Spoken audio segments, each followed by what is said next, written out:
Hey, ladies. Welcome to Plus Size Curvy and Pregnant. Marceline here. Listen, ladies, so this has been on my heart, and literally, God made a way to have this happen where we are having someone who actually went through this particular thing we're going to talk about, experienced it, and is going to talk about her victories and all the process of getting, the blessing that we all seek, which is fertility and babies and reproduction and everything. So the subject matter tonight is surrogacy.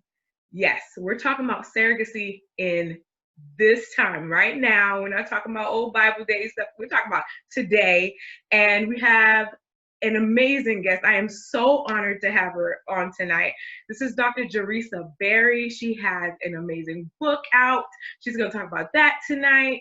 And I can't wait to dig in. So I'm not going to talk about her because I want her to talk about herself. Hi, Dr. Berry. Welcome to Plus Size Curvy. Oh my goodness.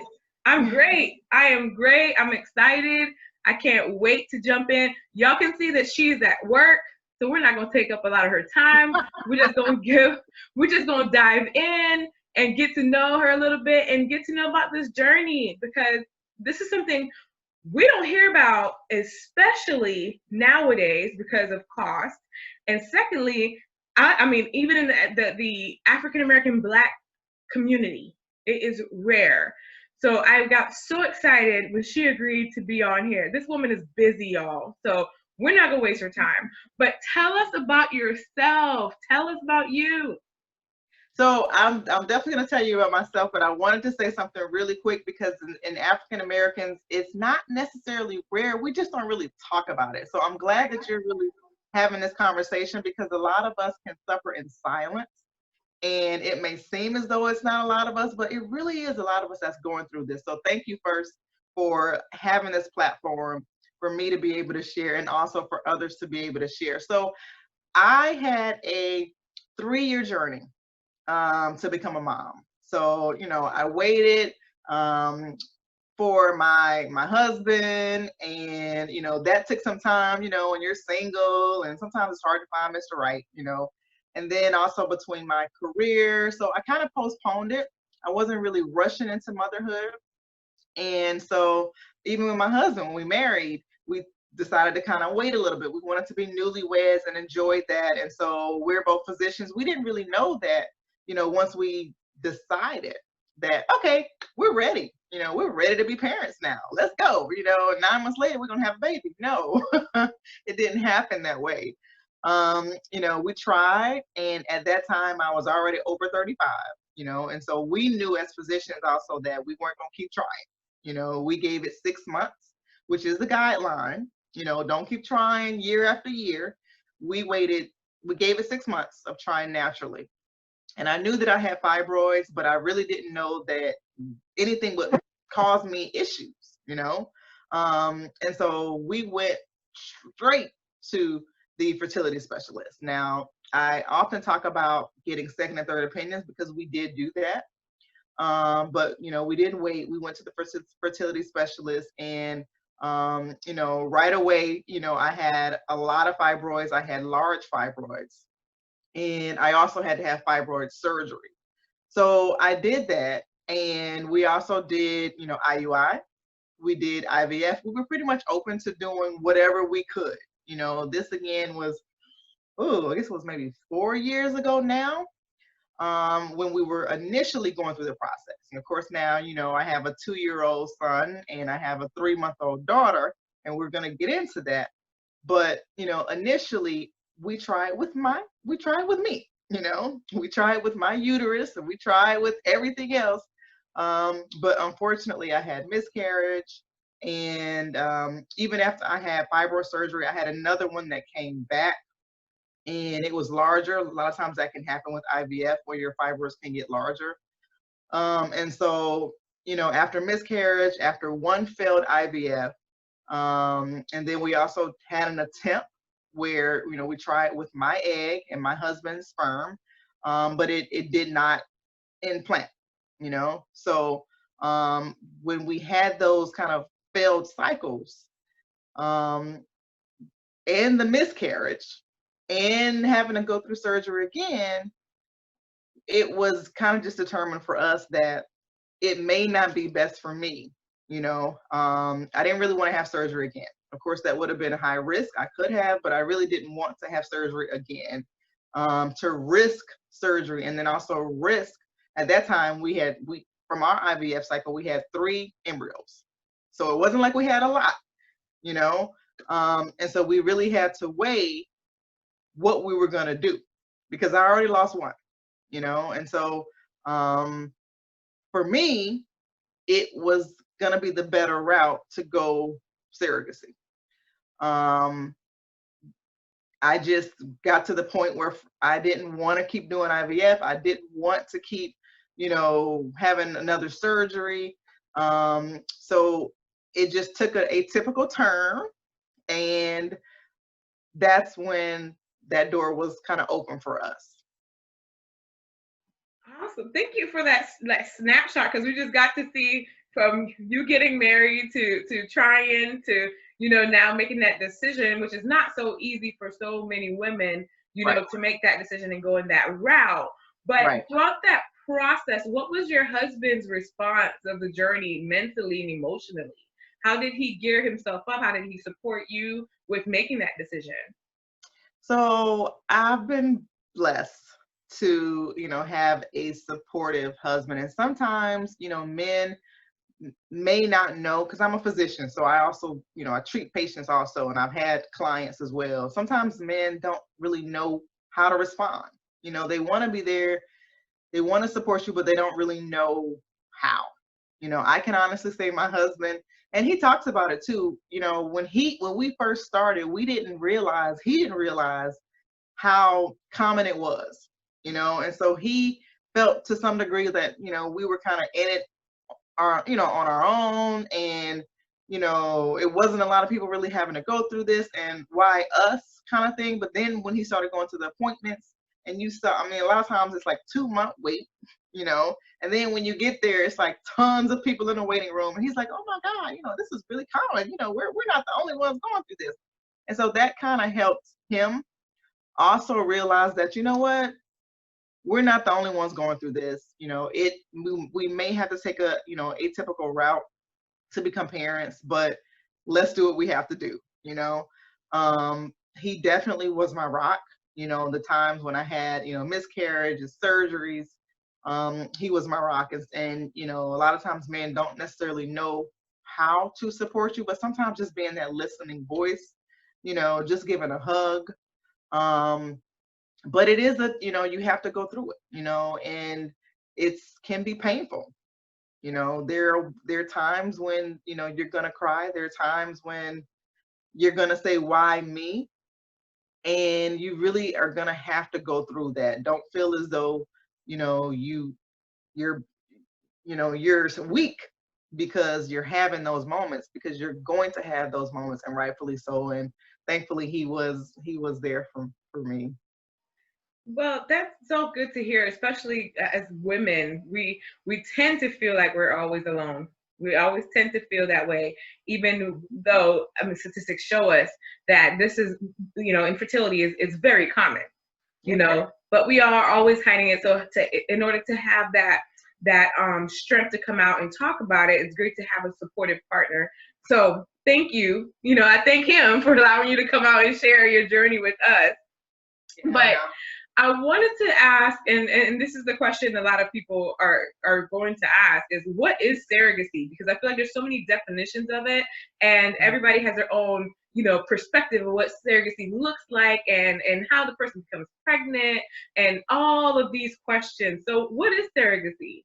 Yeah, you're so right. Even in 2020, with all of the, a lot of women have come forward with surrogacy, although they may be celebrities, but a lot more women have come forward that they have had to have that type of assistance. Well, back in the day, surrogacy used to be, and they kind of call it traditional. It used to be where, the woman that was carrying the baby, it was her genes, it was her eggs, and for example, my husband's sperm.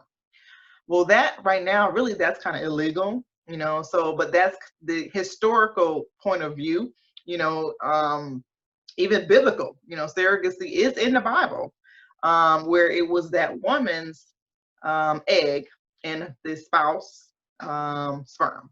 Well, that really no longer is the case. It's illegal in most states. And so now they call it gestational surrogacy, where it is my egg, or it is the egg of the couple that belongs to the woman and the couple and the spouse. But there's another woman that has so graciously agreed to carry the baby. And so that's for, you know, certain women who, you know, have had serial miscarriages. You know, a lot of times there has to be a medical reason. You know, it's not really just, oh, you know, I want to save my figure. I don't want to, you know, I don't want to, you know, get, you know, I don't want to carry the baby. I don't want to be pregnant. Let somebody else. It's not really not like that. You know, most times you have to have a medical reason to even go that route, and it has to be almost a life-threatening reason. Lawyers get involved, you know, so that way they can dictate. And I'm really speaking for Florida. You know, it definitely has to be a life-threatening reason in Florida to even have surrogacy be an option. So, but thankfully, there are women that like being pregnant and also want other women to, or couples, to be parents. And so that's gestational surrogacy as it is today. Thank you for defining that, because again, debunking these things are so important in our community, because I have heard, and even though I work, you know, in the healthcare field, I have heard so many definitions. I'm like, wait, that's not what's happening. But I don't know where you know, you're located. I don't know who's taught you this information. So let's try to, you know, really define what surrogacy looks like, because some women are thinking like, this man has to sleep with, this woman has to sleep with my husband in order to become pregnant, when it's just not the truth, right? No, that is Hollywood. That's the movies. That is not real life. Exactly. Legal surrogacy. Right. Legal. Right. So can you talk about that process? Because you did say you had embryos, right? Correct. So you had embryos. That mean they had to be removed. Can you talk about that process for the ladies, so they can kind of just get a picture of what happened in order to get to the surrogacy part? Okay, so you still have to go through IVF, you know, so to produce your embryo. So you still have to, you know, have a spouse or a significant other. Sorry, you know, you can even have a sperm donor. You know, this is 2020, so there's some single women that really want to be moms. So you have to have a, you know, a sperm donor, as well as you go through the process of IVF. And so that means, you know, stimulating your eggs, your ovaries to produce eggs. Okay, as many as they can produce, and, you know, quality eggs. And then of course they take your egg with that sperm and they make an embryo. And so however many embryos you have, you can even freeze those embryos. But however many embryos you have, that will then be what is transferred into your surrogate. And, you know, the surrogate, I recommend agencies. I don't really recommend you do Craigslist. I don't recommend you, unless you have a very close family member, very, very close friend. But honestly, it's, you know, I really just kind of recommend you just keep it contractual and legal. I mean, of course, the choice is yours, you know, if you want to do a family member or a friend. But for us, we did a surrogacy agency, and we really wanted to kind of just keep it contractual. You know, you just, you know, want to be careful when it comes to friends and family, you know, but it can work. It can work for some people. For us, we had a surrogate, and she actually it was the same surrogate for both of our kids. And we used a surrogacy agency to go through the selection process. I'm happy you brought that up, because that was actually my next question, was how do the intended parents and surrogate find each other? So ladies, Dr. Berry's telling you it's okay to use a family member. It's okay to use a really close friend, but don't go to Craigslist and don't do these little postings, you know, that we see all the time. Make it a legit black and white, clear lines, no blurred information process. That's safety for both parent and surrogate, correct? Yep. Yeah. So you have somebody to stand up for you, get the lawyers involved. It is a process. Get the lawyers involved. I have heard so many times that women are like, well, is that baby related to the surrogate? Because sometimes surrogates are like, okay, I carried the baby. I feel connected to the baby. Is the baby related to the surrogate? Can you talk about that just a tiny bit? Yeah, and so that's why I also kind of recommend not necessarily associating it with a family member or, or a friend, because when it's contractual, it really just keeps it black and white, And, there's a vetting process that surrogates go through. They have to have counseling. Many of them have to already be a mom, and they have to have a job already. So they're not looking at this for, a means or income. And counseling. They really do have to go through counseling so that way they also understand that it is a job. Okay, you're getting paid for your being pregnant for this couple. And so agencies let them know that. And so they know that they're not the mom. They know that the lawyers will come after them. But I don't really have any horror stories that I've heard in real life, outside of the Hollywood movies. Most of the stories that I've heard, people that I've talked to have had good experiences where that surrogate knows that it is her duty, her job. And the relationship following that can vary. You can check in with her periodically and see how she's doing. Or really, it is her job to also know that that's it. There really does not have to be any contact beyond after the birth or delivery. And so we kind of chose to check in, here and there, because that's just kind of who we are. But you don't have to do that. She is not the mom. She is in no way the mother. She is her job for 9 months. And that is a 2020 view. That's the 2020 legality of surrogacy. And so, I would not fret that. However, in your vetting process, you can kind of gain a sense of, her emotions, her actions, how she is, how she responds, her behavior. Do you think that she's going to be someone that's going to be clingy? So there's an interview process that goes on too, and you can see, well, okay, she really, I think she realizes that this is just a job, or I don't know, she might be a little bit, that's the questioning that you go through, so. And that being said, you also have to know yourself too. As a person, are you a really clingy person? Are you going to be clinging to that surrogate? Are you going to want to make that surrogate your best friend? Or you kind of have to really know yourself. Am I correct, before making that step or that choice? Yeah, the intended parents also have to go through counseling, and so that's just man as well. Every state is different. In Florida, we had to go through counseling as well, for surrogacy. So that way both parties know what they're getting into. And also the intended mom, myself, knows that sometimes you may feel emotions. You may feel sensitive. You may feel, woe is me, I'm still not able to carry my child. There's still emotions that you're going to go through. Okay. And so that's where counseling comes at the beginning stages of it. But absolutely, just realizing it as much as you can, that it is a doable process. But yeah, there will be some questions that come up along the way, that you'll be able to get through. But she is not the mom. And it really does, it can end at the delivery of the child. Thank you for sharing that. Thank you.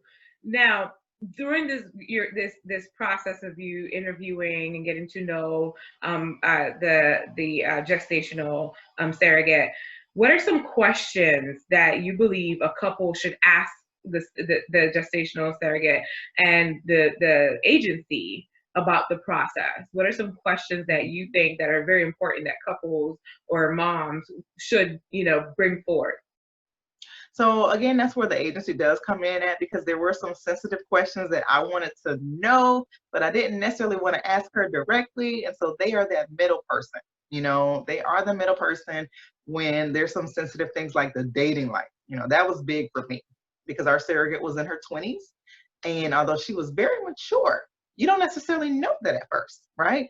And so some of those social questions are the ones that concern me. You were single. Okay, so what does that mean? Are you out and about in the clubs? Are you got this boyfriend dating this person? All those questions. Those are the questions you want to ask.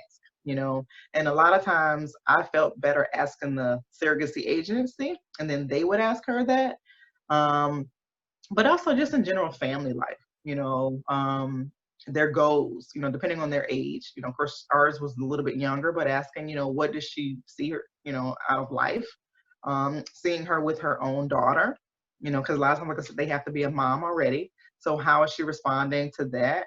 Of course, their health status, they have to go through the, standard testing. They have to make sure their uterus is fine and everything is okay and intact. So there's a whole vetting process, even from the physical standpoint, that they have to go through to make sure they're going to be healthy, to carry your embryo. And so, and I will say, real quick, we actually had to do our second surrogate, our first surrogate, both. Well, also, no, she was in her younger 30s. She was our first one, and we liked her right away. That was the first one presented to her. We liked her, but unfortunately, when she had her IUD removed, she developed hypertension. And when I was like, oh my God, I had already gotten a little bit attached to her, like, yes, we got, we got one, but so that was a little bit of disappointment. However, it worked out really good because then same agency paired us with our surrogate, and she was just such a doll, So, but you do have to be prepared to go through those hiccups. Sometimes you may, think that this is a success or this is a match, and it may not be. And so that's the process, and it just may not be smooth, but hopefully you'll get to that end result. But it may be a bumpy ride. And they have to be ready. We all have to. I mean, I feel like going through fertility treatments and the journey itself is still bumpy. This is just a different type of navigation. But if this is something that you wish to do, just like Dr. Berry said, get ready. There are some questions, some hard questions. There are some things that you have to, put aside and sometimes put your pride aside, even your wants. Now, I'm saying that because I've actually heard like some people say, hey, I am a vegan and I don't want my gestational carrier surrogate eating meat. Is that something that you had to face? Did you have any particular guidelines for your gestational carriers?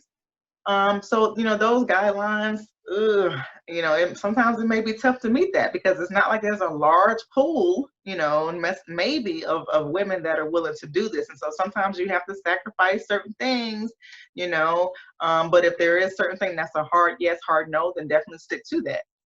For me, that really wasn't. Our surrogate actually was vegan, and so my concern with her was that she wasn't going to get enough protein, and things like that. And then I didn't want her to eat too much fish. Well, I'm sorry, she was a pescatarian. I didn't want her to eat too much seafood because of mercury, but I would check in with her and say, okay, what you had? How much fish you eating? How much, and so those are conversations that, we would have. But, if you, it's tough, you got to be careful when you have like a long list of things. But you just want to, check and see, once you see who's available, and then you can kind of interview again, to see if someone's going to meet all of your criteria, or you may have to, make some exceptions, Yeah, and for some of us, that might be hard. So we really have to get to know ourselves very well before jumping into that process. Now, you were navigating, the fertility journey. You decided to go with surrogacy because of health reasons.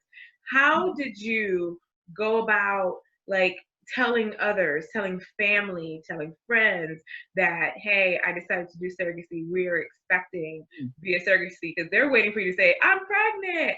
So, so how did you go about doing that? Was that a hard process for you? Can you walk us through that? Good question. So really, when we were going through the whole IVF process, only our immediate family knew, meaning my mom, my in-laws, they were the only ones that really knew that we were even going through IVF.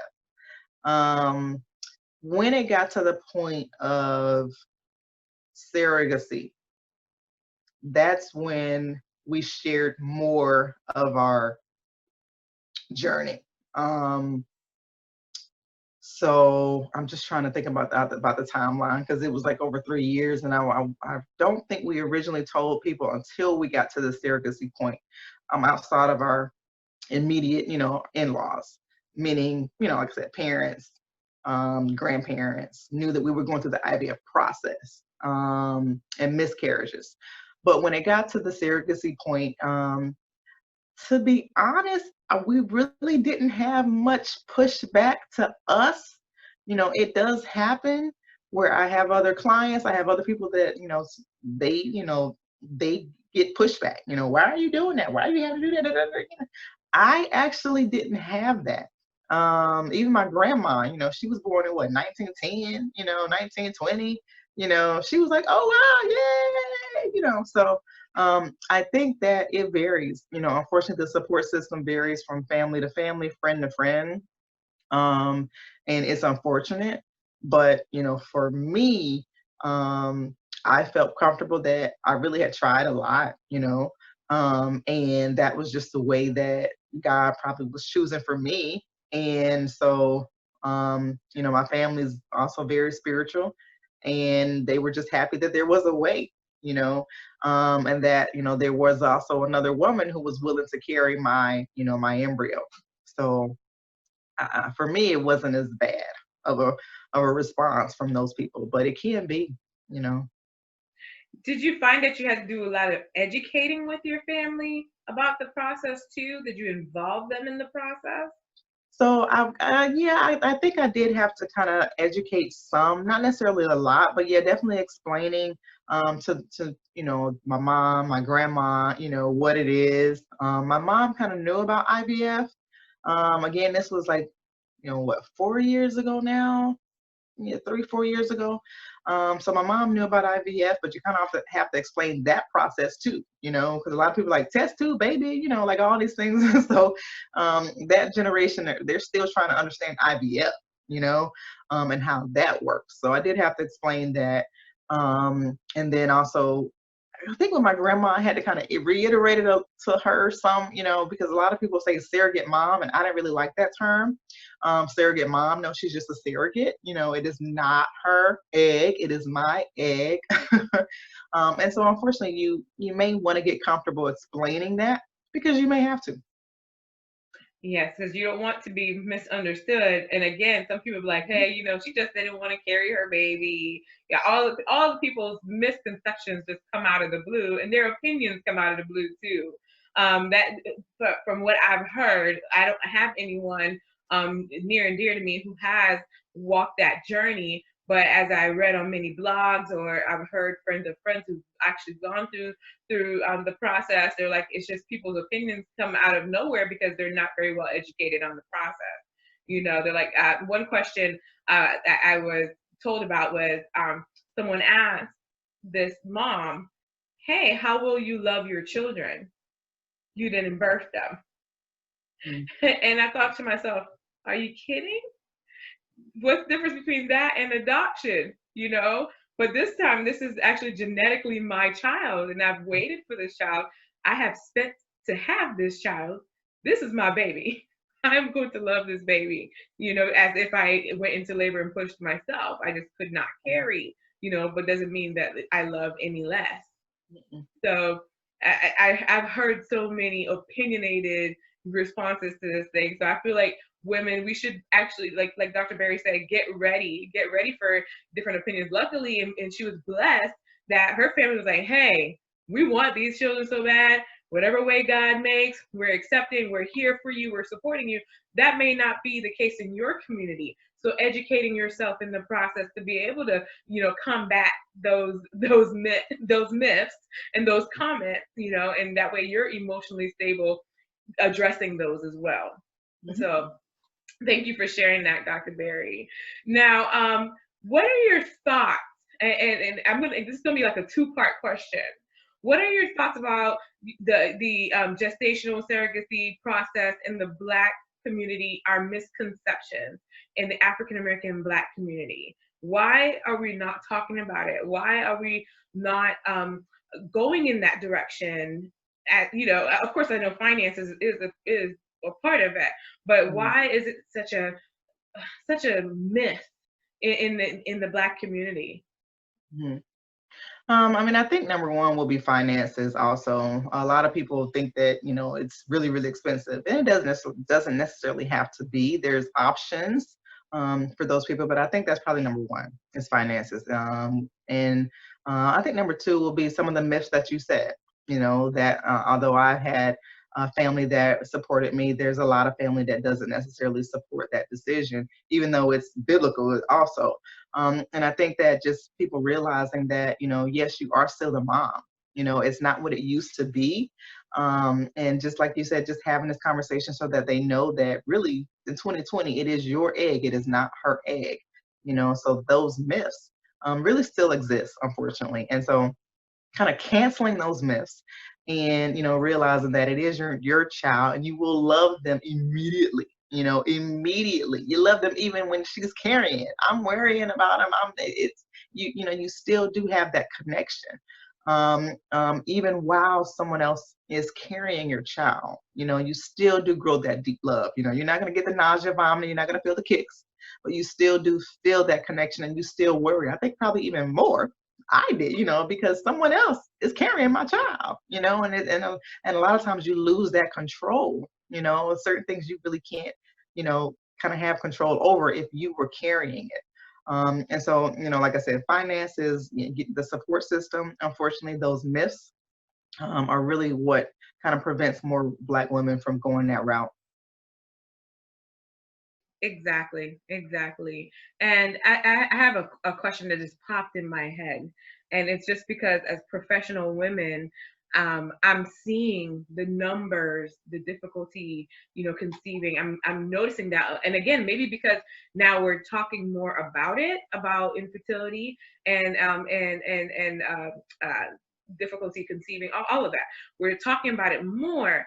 But what are your thoughts or your opinions as to reasons why us women, professional women, are having difficulty in this process, getting pregnant, carrying, everything? What are your opinions on that? Oh, I mean, that's too that's that's the question for the researchers there. I mean, it is unfortunate that it seems like it's a lot. You wonder how long this really was because it's more at the forefront now. But there's so many causes. I mean, there's fibroids, there's PCOS, there's endometriosis, there's um, decreased ovarian reserve, and there's just a lot of reasons. And unfortunately, um, a lot more women may wait. And so that can also present more prevalence or cases because there's, the endometriosis that maybe was mild when you're 20s is now more severe, PCOS, fibroids, declining ovarian reserve, environmental factors, stress, thyroid, prolactin level. My prolactin level was off, so there's just so much that so many reasons for infertility or difficulty having birth or having conceiving naturally. But fortunately, we have means now, you know, to test. We have means now to be able to get around the PCOS, or the endometriosis, blocked fallopian tubes, also scarred fallopian tubes, that could present problems conceiving naturally. Thankfully, we do have IVF, but we have to be open, as a community, as Black women, to seeking these alternatives. Thank you. I wanted to hear that. I wanted her to say that because a lot of times, I even in primary care, when I practiced in primary care, that was the question I would get. Like, what is the reason? Why is this such a problem now?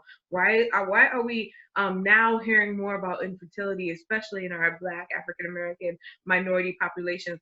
I never heard of it before because there was always that notion that that we get pregnant easily, that we can carry, multiple pregnancies, and all of a sudden that's just been more of a surfacing fact that there is infertility in our population. So I wanted her to elaborate on that, because exactly what she said. She named all of these diagnoses, but we have to do our part in discovering this early on, Yeah. especially now that we're all waiting a little longer because we're professional women, and some of us just decide we want to have kids later in life, and some of us have goals we want to meet. All of that, we're just waiting, but just making sure that we're getting our care, taking care of ourselves. But last question for her. I know she's working today. She is busy, y'all. But what advice would you give any woman that is in this process, on this journey right now? Mm. Ah, I think the first thing I would say is to accept that you may have a different route to motherhood. To accept that these opportunities are available. I love even your story of how you were in the process, and you tried for a while, but then sometimes when you stop and you release it, things can happen. But if it does not happen that way, that there are options available. I think the other thing too is those women that are trying, because I see it so often where women do try, couples try for so long, like years before they really do seek medical attention. Okay, and so that's one thing I would say is, don't wait, don't continue to try without getting testing done, to see what could be the problem. Okay, and then to be open to, alternative ways like IVF, like surrogacy, and to also know that, like I mentioned earlier, that it may be a little bumpy, and maybe expect it. If you kind of go into it expecting it to be a little bumpy of a ride, but you still can ultimately reach your goal. And so surrogacy is, I'm so thankful. Um, Sometimes I get teary eyed. I was teary eyed and crying in the labor and delivery room. I was right there with her, as she was going through the process. And I'm thankful that there are women that are really, really, they really want other couples to become parents, And so it may be an alternative route, it may be a bumpy route, but you can still have your goal of being a mom. I love it. Thank you for summarizing all of that. Thank you so much. Dr. Berry, I want you to actually talk about your book, because you're not going to come on this platform and leave without talking about your book. We need her book, you guys. Tell us where to find it. We want everybody to follow her on social media, everything. Okay, well, thank you for that opportunity. I wasn't really expecting that, but for those women that experience loss, for me, I had miscarriages, and so I had a miscarriage earlier this year, and I decided to kind of write about it. And how do you get through grief? How do you get through tragedy? Because it can be hard. How do you get through wanting to question God and wanting to blame God and yourself? And so those are things that I had to get through. And so I wrote about different tactics, different things, different ways that I was able to overcome the grief and the loss and the tragedy. And so the title of the book is Pregnant for a Trimester: Coping Strategies for Grief and Dealing with loss, the death of a loved one. There's a lot of death right now, even with the pandemic. And so coupled with my being a ER doctor and experiencing that, I think it's a very timely book. I think it's a relatable book to talk about grief and loss.